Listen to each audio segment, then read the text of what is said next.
la grabación. Déjenme ver. Grabar en la nube. Recording in progress. Bien, cuando uno va a comenzar la grabación siempre se aparece ahí un mensaje, ¿no? Haciéndoles saber que la grabación está comenzando. Bien, tengan cada uno y cada una de ustedes muy buenos días. Vamos a iniciar la sesión de hoy y vamos a ver si podemos entre todos aprender un poco más.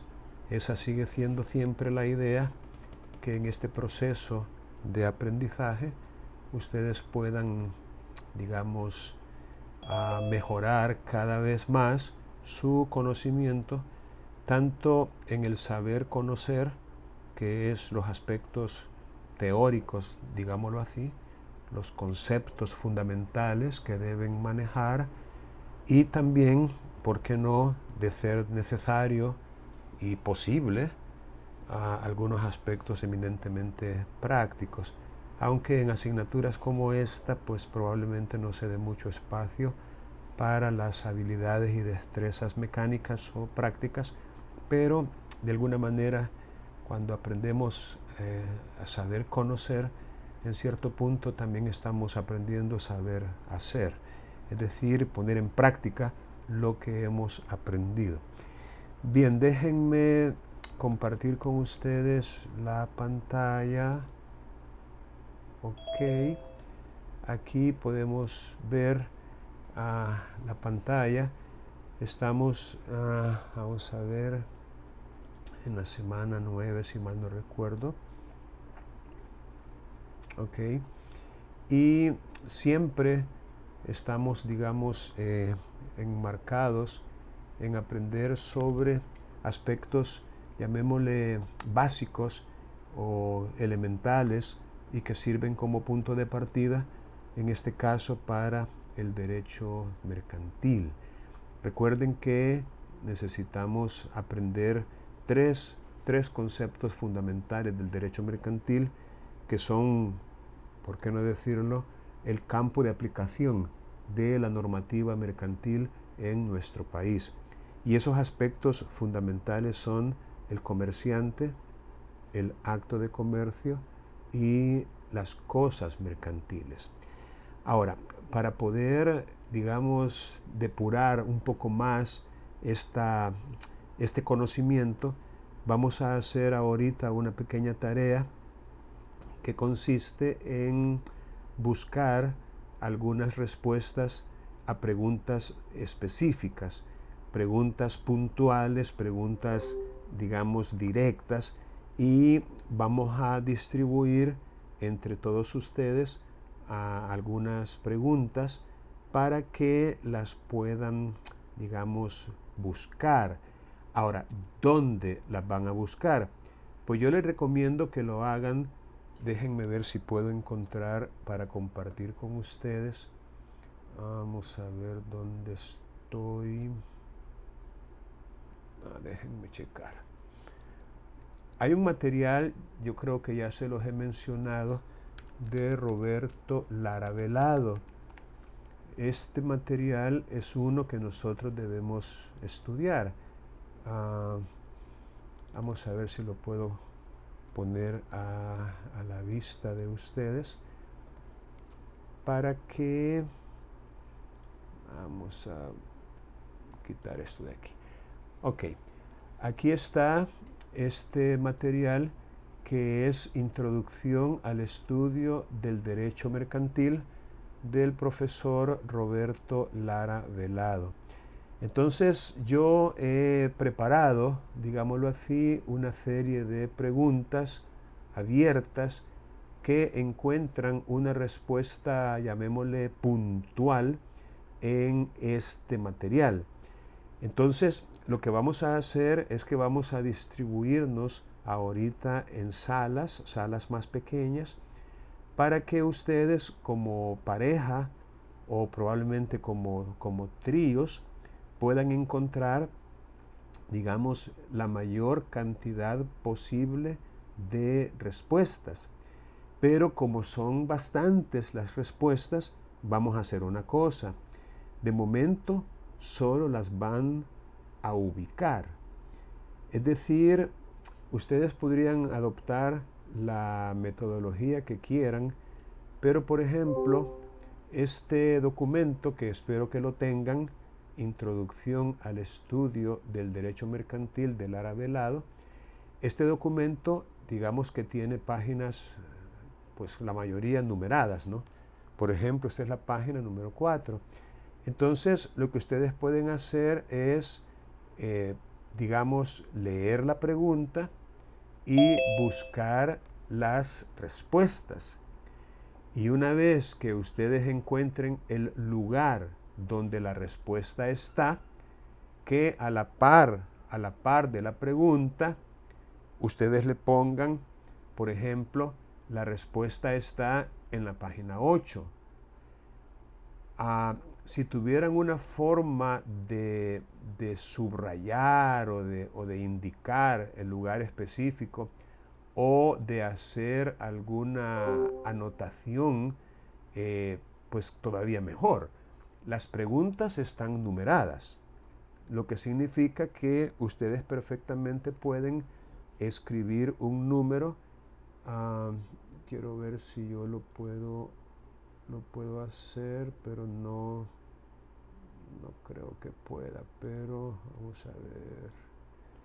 Lo pueden hacer como comentario. Por ejemplo, supongamos que la pregunta número 9 encuentra respuesta en este párrafo. Es un ejemplo, ¿no? Entonces usted escribe al margen el número 9 para indicar que en ese párrafo ha encontrado la respuesta de la pregunta número 9. Y así sucesivamente hasta que usted, digamos, concluya con las preguntas que se han formulado. ¿Alguna pregunta en cuanto a esta actividad que vamos a hacer ahorita? Repito, vamos a formar equipos de 2 o de 3 personas, o sea, tríos o parejas. Yo les voy a entregar ahorita por medio de WhatsApp un documento donde son como 43 preguntas, pero que de manera muy, digamos, puntual, cada pregunta encuentra su respuesta en este material, en este contenido. Entonces lo que ustedes van a hacer es leer la pregunta y buscar en el material la página y el párrafo donde se encuentra la respuesta a esa pregunta y de alguna manera indicarlo, para que así, cuando usted se encuentre otra vez con esa pregunta, sepa por lo menos dónde encontrar la respuesta y, por supuesto, construir la respuesta a partir de la información contenida en el texto. Entonces, ¿alguna pregunta en cuanto a esta actividad?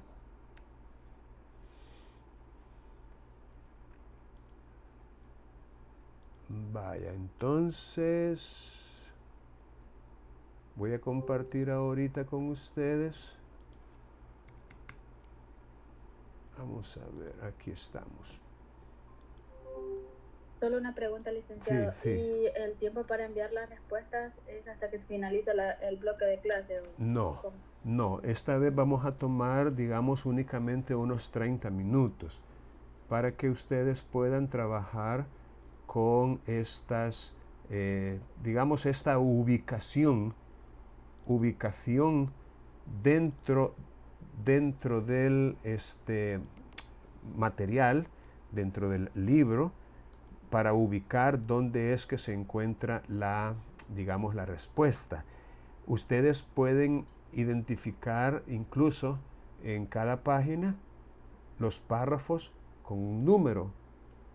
Por ejemplo, página 4, párrafo 2. Página 12, párrafo 3.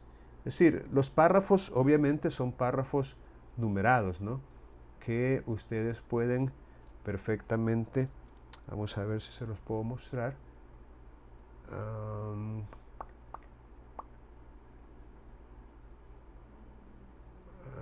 Déjeme checar.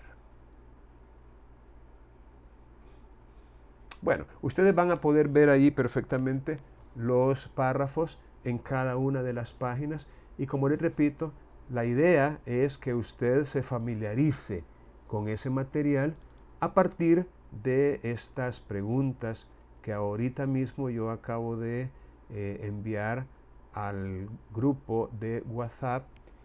Y si todavía usted no tiene el libro, quiero ver cuánto pesa este libro, se los puedo también compartir. 5.7 megas creo que lo puedo compartir. Vamos a copiarlo en el escritorio para encontrarlo fácilmente. 5.7 megas creo que lo pueden recibir. Pero este es uno de los materiales que se han compartido con ustedes y que están allí en la plataforma de Canvas, pero por si alguno no lo tiene, aquí mismo lo estoy compartiendo. Entonces vamos a formar ahorita en Zoom, aquí en Zoom los, digamos, equipos o las salas, ¿verdad?, en las que ustedes van a trabajar, que ya creo que lo hemos hecho antes, y vamos a ver, aquí estamos en salas para grupos pequeños. Vamos a hacer 9 salas. En cada una de ellas van a quedar de 2 a 3, quiero ver. Todavía me da chance de hacer las 12. No, vamos a hacer 12 salas ahorita, ¿verdad?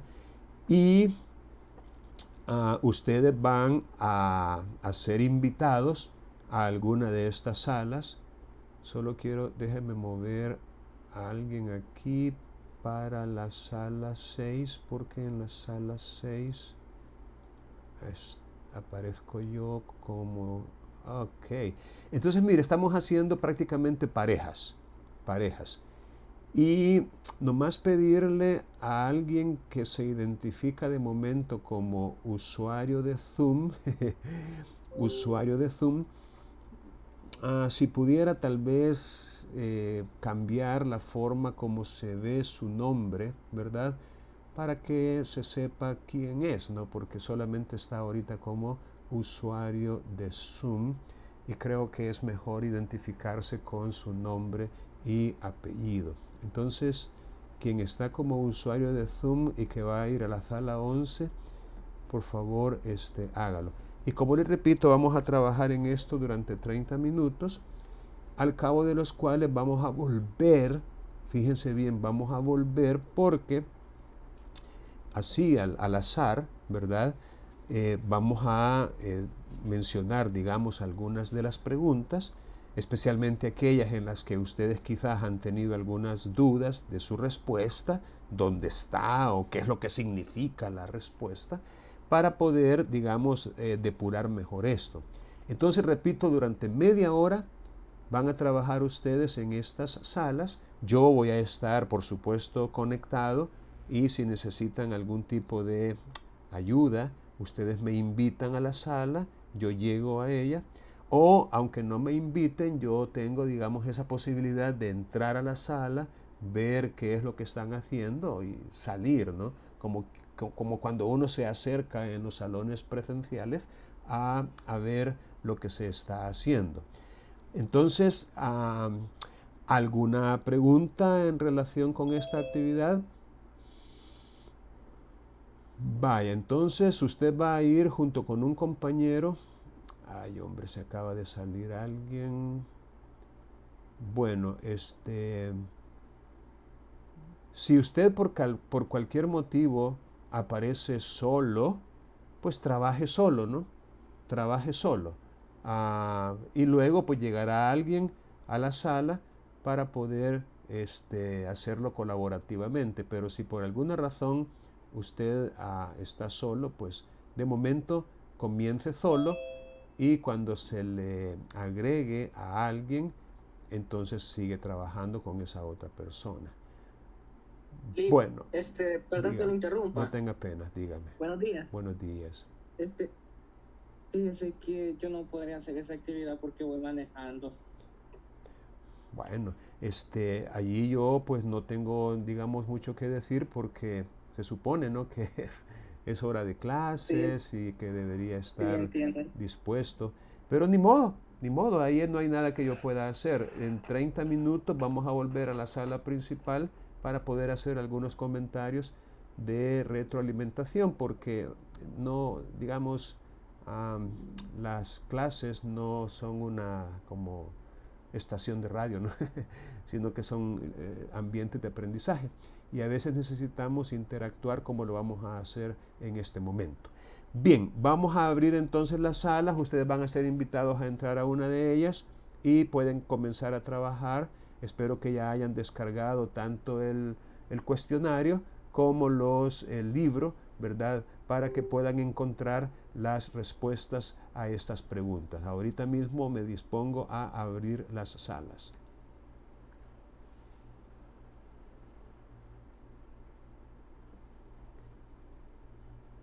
Recording stopped.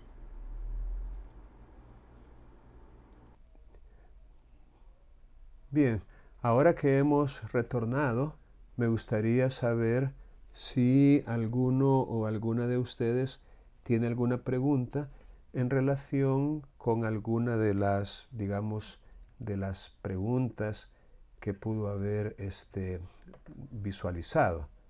Si tienen alguna pregunta.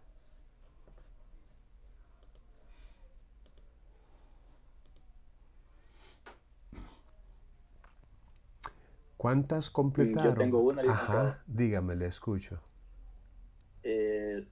La que dice, ¿es correcto decir que el derecho mercantil es aquella rama del derecho privado que tiene por objeto regular el tráfico de comercio? Ajá. Yo le puse, se podría decir que sí, ya que pues, es la rama del derecho privado que regula el conjunto de normas relativas a los comerciantes en el Sí, ejercicio de su profesión. sí, Y sí. como bien sabemos, pues el tráfico de comercio es cuando se da lo que es un acto, ¿verdad? Ok. Pero de otro sitio. Y a los actos de comercio legalmente calificados como tales y a las relaciones jurídicas derivadas de la realización de estos. Muy bien. Vaya, la cosa es que el autor de esta obra, maneja dos conceptos o dos definiciones, llamémosle así, dos definiciones del derecho mercantil. Y él dice que para poder dar una definición más o menos exacta del derecho mercantil, es necesario hacer un recorrido histórico sobre la manera en que algunas nociones que son básicas han ido evolucionando a través del tiempo. Nociones que ya las hemos comentado, como lo que es la noción de comerciante, la noción de acto de comercio y la noción de cosa mercantil. Pero, dice él, antes de hacer este recorrido histórico sobre estos conceptos fundamentales del derecho mercantil, me parece prudente dar, y a él le llama un concepto provisional del derecho mercantil. Entendamos por provisional que es como un concepto preliminar o introductorio o un concepto que a lo mejor no sea tan completo o tan, digamos, correcto desde la óptica jurídica, pero, dice él, es necesario que el estudiante tenga, aunque sea una idea de lo que viene, ¿no? Y por eso es que da un concepto provisional y no es sino hasta después de que da estas explicaciones sobre el desarrollo histórico de estas figuras que él ya nos da un concepto definitivo. Entonces, digamos que la respuesta esperada, utilicemos ese término, la respuesta esperada para esa pregunta sería más bien que sí es un concepto, pero en tanto lo entendamos de forma provisional. Es decir, hay un concepto provisional y hay un concepto definitivo. Entonces, ante la pregunta de si es correcto afirmar que el derecho mercantil es la rama del derecho privado que tiene por objeto regular el tráfico del comercio, es correcto, pero de manera provisional, no en forma definitiva. Incluso el autor nos dice por qué es que es un concepto provisional. Y si mal no recuerdo, dice que este concepto provisional no dice mayor cosa en cuanto al contenido. Es decir, el tráfico de comercio, digamos, no es lo único a que el derecho mercantil hace referencia. Y tampoco, dice el autor, nos da una diferencia entre el campo de aplicación del derecho civil y el campo de aplicación del derecho mercantil. Entonces, por eso, repito, es que el autor maneja esto como un concepto provisional y no como uno definitivo. Vean, mi cámara está frizada, no sé si me están escuchando ahorita, ¿me pueden decir, por favor? Sí, escuchar sí, pero la cámara sí se le frizó. Ajá, déjenme ver qué puedo hacer para corregir este detalle. Ok, pero por lo menos me están escuchando, lo cual ya es bastante. Vamos a ver. Sí, bien raro. Hacer una pausa. Recording in progress. Perdón, no le escuché. ¿Me podría This is being recorded. ¿Por qué se justifica la aplicación de los criterios de mercantilidad? ¿Qué número es la pregunta? Disculpe. La 30. La 30. Vamos a ver. Vaya. Recordemos que el último esfuerzo que hicieron los tratadistas, los autores, para poder definir el acto de comercio fue la famosa teoría enumerativa. La teoría enumerativa, que consistía en ya no considerar el acto de comercio como el acto de intermediación o el acto lucrativo, sino en que por disposición legal se establecía o se determinaba cuáles iban a ser actos de comercio. De tal manera que en esta última etapa, muy criticada por cierto, del derecho mercantil clásico, el acto de comercio era aquel que se consideraba tal por una disposición legal.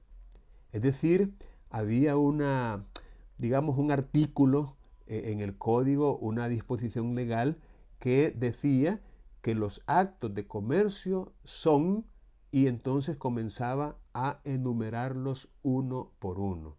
De tal suerte que si aparecía en esa enumeración era acto de comercio.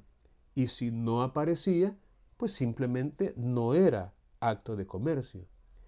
Ese listado, digámoslo así, era un listado taxativo, es decir, cerrado. Si estaba allí, era acto de comercio y se le aplicaba la legislación mercantil.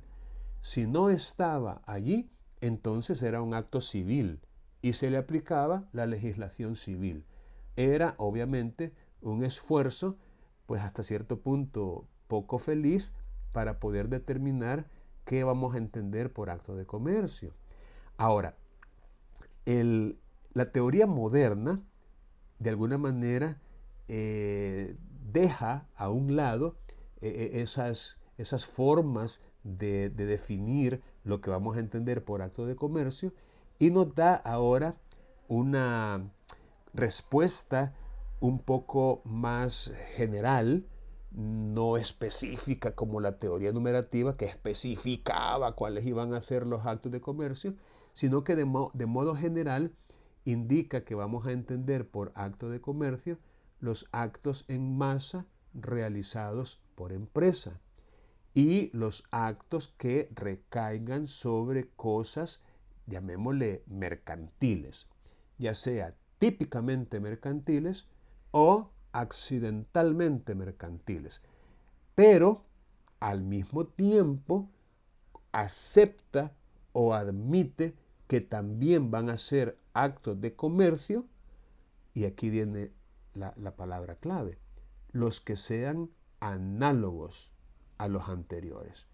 Entonces, esa frase, esa expresión, los que sean análogos a los anteriores, es la que introduce o aplica la analogía para entender, digamos, qué vamos a considerar como acto de comercio. Ahora, ¿por qué se justifica? Y esa es la pregunta, ¿no?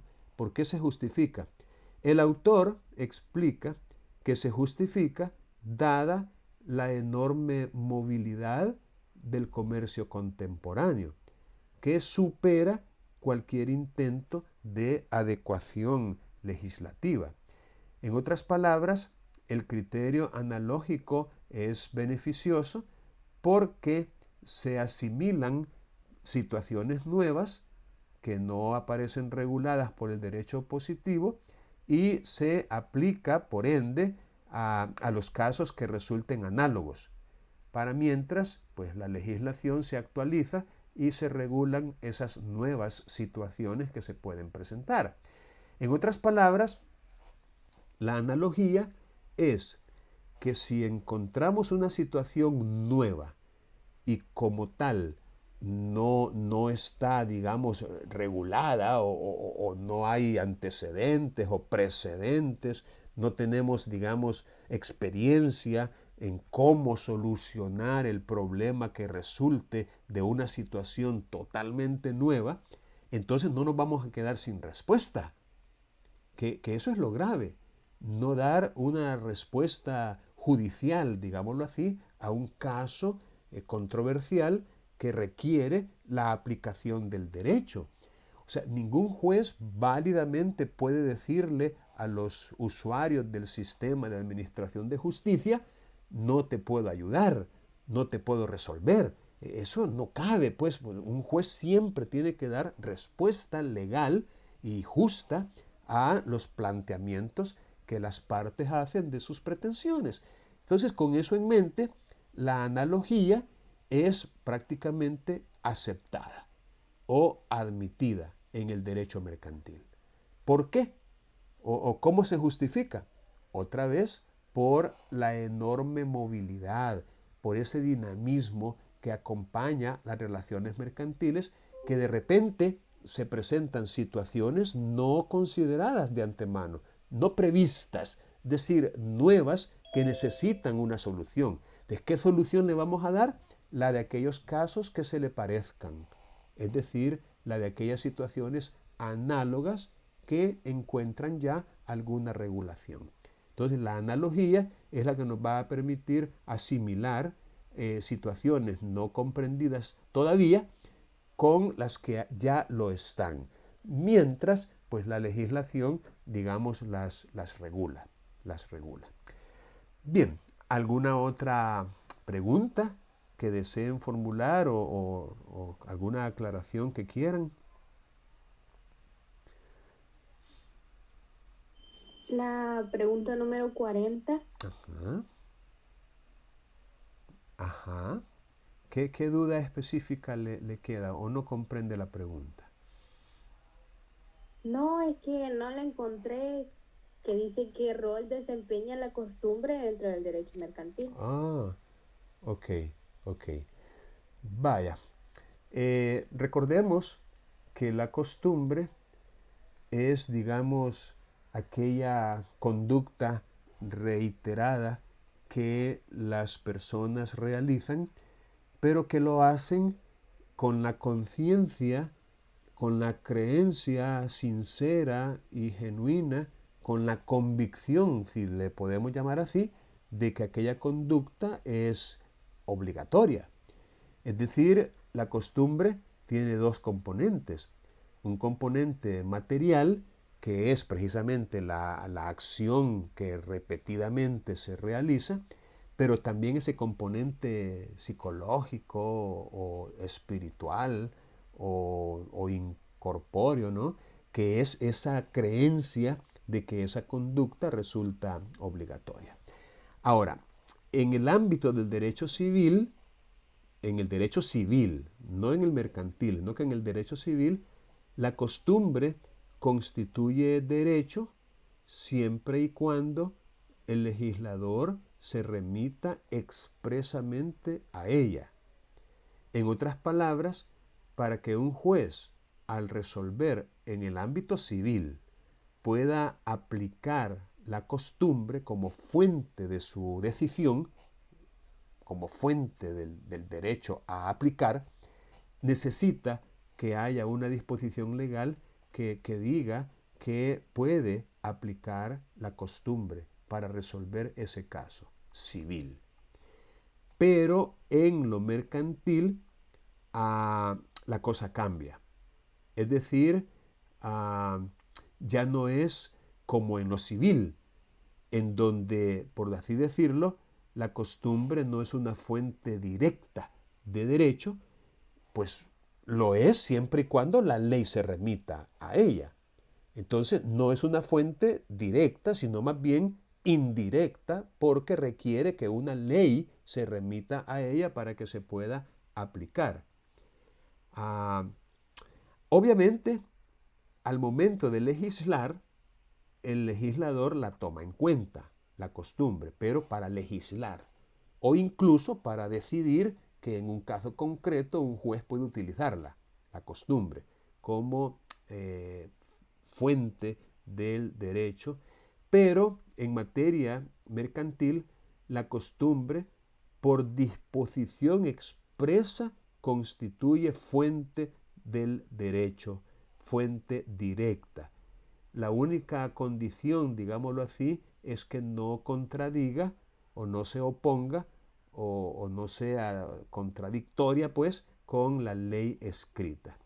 Y eso, otra vez, encuentra su justificación en esa movilidad, en esa dinámica constante que tiene el comercio y que origina, como dice el autor, rápidos cambios en su contenido, con mucha más celeridad de la que se observa en la reforma periódica de las leyes, y eso es, como quien dice, el fundamento de esta diferencia de criterio.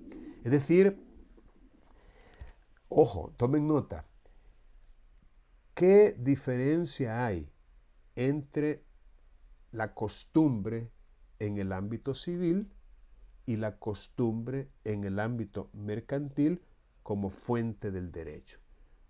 Ya se los acabo de explicar. En el ámbito civil, la costumbre no se puede aplicar como fuente del derecho a menos que una ley se remita a ella, por lo menos en lo que a resolver conflictos por parte de los tribunales se refiere. Pero en lo civil no. En lo civil, la costumbre es fuente directa, inmediata, aplicable del derecho, siempre y cuando no contradiga la ley escrita. Esa es la gran diferencia. Ahora, ¿por qué? Porque en lo mercantil, hay mayor movilidad, hay mayor desarrollo, hay mayor innovación, por así decirlo, y no podemos, para resolver un asunto en el cual la costumbre ha sido como la base de esa acción, de esa actividad, entonces no podemos esperar a que el legislador actualice el derecho, la ley escrita, y la incorpore como fuente, sino que de una vez la costumbre se puede perfectamente aplicar. Muy bien, ¿alguna otra pregunta? Creo que tenemos tiempo para ver una o dos preguntas más. ¿Alguien más tiene alguna otra pregunta? Recuerden que todas estas preguntas tienen, encuentran una respuesta en el material que se ha compartido con ustedes. ¿Alguien más tiene alguna otra pregunta?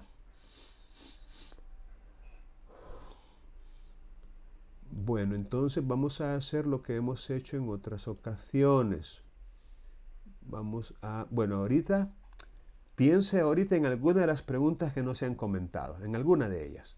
Porque yo le voy a preguntar a usted ahí, como quien dice, aleatoriamente, para que me diga cuál es alguna pregunta que usted pueda tener.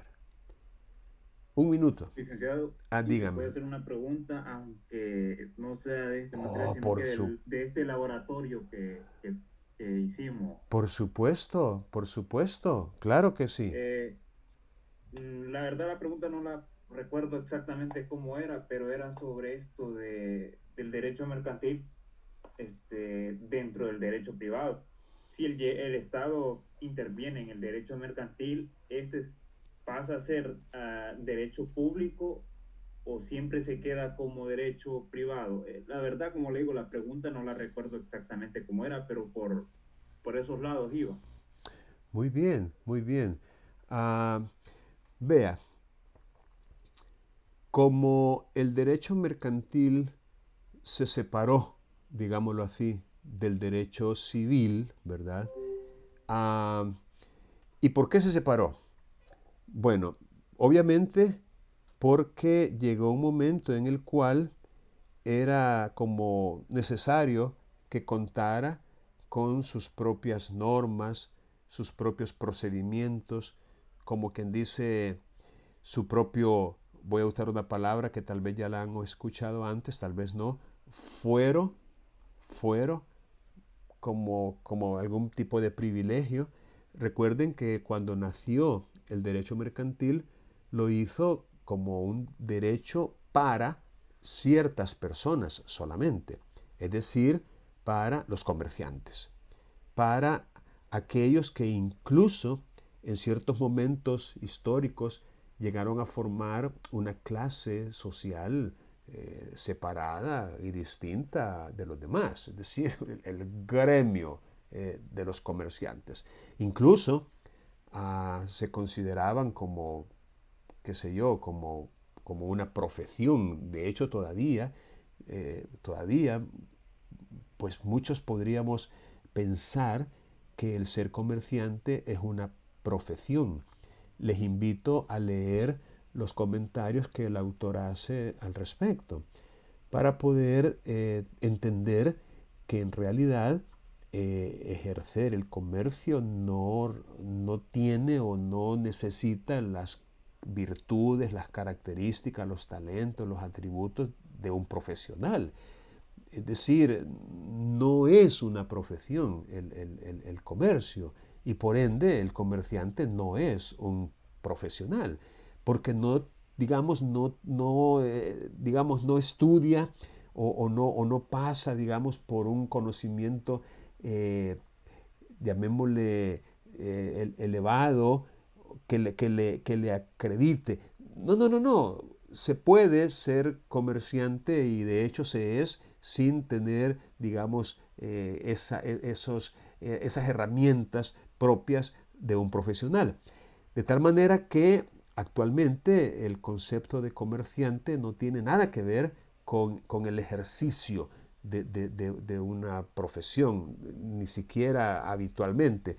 Hoy es comerciante cuando es titular de una empresa mercantil, en el caso del comerciante individual, o es comerciante de una sociedad que de alguna manera se dedica precisamente a obtener utilidades a partir de esa empresa, pues de la cual la sociedad obviamente también es la titular o la propietaria. Pero ¿qué pasa entonces? Que digamos, en lo que hace un comerciante, obvio, ¿no? Entra en contacto con, llamémosle, con el público en general. Eso es obvio porque el comerciante, el comercio, las empresas, de alguna manera, entran en contacto con con la generalidad de las personas en cuanto a la oferta que hacen de sus servicios o de sus bienes.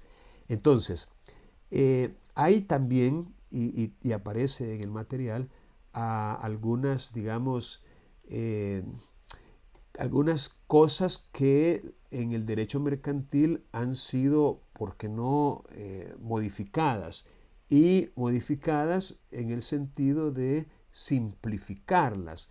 La simplificación de las formas, dice el autor, es típica en el derecho mercantil y nos da un par de ejemplos para ello. Uno de los ejemplos es la cesión de un derecho, de un crédito, que ya no es necesario hacerla como se hace en el derecho civil, sino que ahora basta con el endoso, es decir, una firma colocada al reverso de un título es suficiente para transferir el derecho que ese título incorpora o que le da a su titular.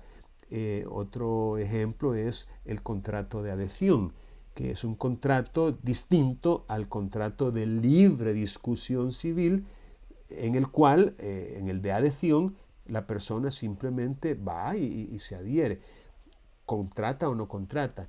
Pero fíjense ustedes, y esto es lo interesante, que nosotros como consumidores, llamémosle así, finales de bienes y de servicios, pues obviamente necesitamos para la satisfacción de nuestras necesidades básicas entrar en contacto con personas que están cubiertas por el derecho mercantil, es decir, por los comerciantes y por aquellos que le auxilian en esta actividad. Y de no haber una intervención estatal para tratar de equilibrar, para tratar de nivelar y, por qué no decirlo, para proteger al consumidor y darle, como en los tiempos de la Revolución Francesa, ¿no?, dejar hacer, dejar pasar, laissez-faire, laissez-passer, no recuerdo cómo se decía en francés.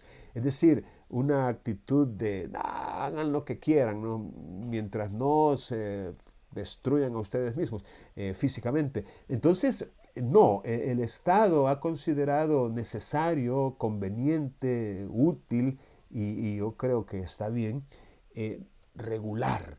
Decir, por ejemplo, tratar de controlar los precios, tratar de evitar especulaciones, tratar de evitar la deslealtad en la competencia, tratar de vigilar que en la redacción de estos contratos de adhesión no hayan cláusulas abusivas, exigir que se publiquen previamente, ¿no? Por ejemplo, usted va a un banco y los contratos de adhesión que se van a otorgar y que usted pues va a aceptar han sido publicados previamente. Es decir, han sido puestos a disposición de la gente para que la gente vea de antemano qué es lo que va a ir. Y estos contratos pasan un nivel, llamémosle, de fiscalización o de supervisión por, digamos, un ente encargado de regular esa actividad. Entonces, esto obviamente me parece muy bueno, me parece muy apropiado que el Estado lo haga para regular. Pero esa intervención estatal no es como para negociar o para contratar o para obtener bienes o servicios de estas empresas. No importa si tienen como dueño un individuo o una sociedad. Es decir, no es para hacer una negociación, sino que está, como quien dice, para supervisar, para controlar esas actividades, en las cuales él mismo eventualmente va a llegar y va a formar parte de una relación jurídico-mercantil. Entonces, con eso en mente, no cambia la ubicación del derecho mercantil de estar en el derecho privado y pasar al derecho público. No llega hasta ese punto, sino que el derecho mercantil se mantiene en el derecho privado. Es decir, no porque el Estado intervenga controlando las actividades mercantiles, eso no convierte al derecho mercantil en integrante dentro de la enciclopedia de las ciencias jurídicas del derecho público. No. Sigue siendo derecho privado. Bien, ¿alguna otra pregunta que tengan por ahí? Bueno, yo creo que ya es hora de finalizar y vamos a hacerlo pues obviamente con la famosa asistencia, ¿no? Porque siempre se nos pide que controlemos la asistencia de ustedes a las clases. Y que les diré, les quedan esas preguntas, les queda como tarea terminarlas. Pueden hacerlo siempre como pareja, como trío o individualmente. Pueden compartir sus hallazgos los unos con los otros, no importa. Lo que importa es terminar las preguntas, saber cuáles son las respuestas, recordarlas, de ser posible poderlas formular con sus propias palabras, las respuestas, señalar en el material dónde encontrar cada una de las 43 respuestas. Es decir, trabajar con esto de tal manera que puedan familiarizarse profundamente con estos contenidos y de esta forma, pues, que le digo, a aprender. Bien, voy a detener la grabación ahorita. Salió cortita.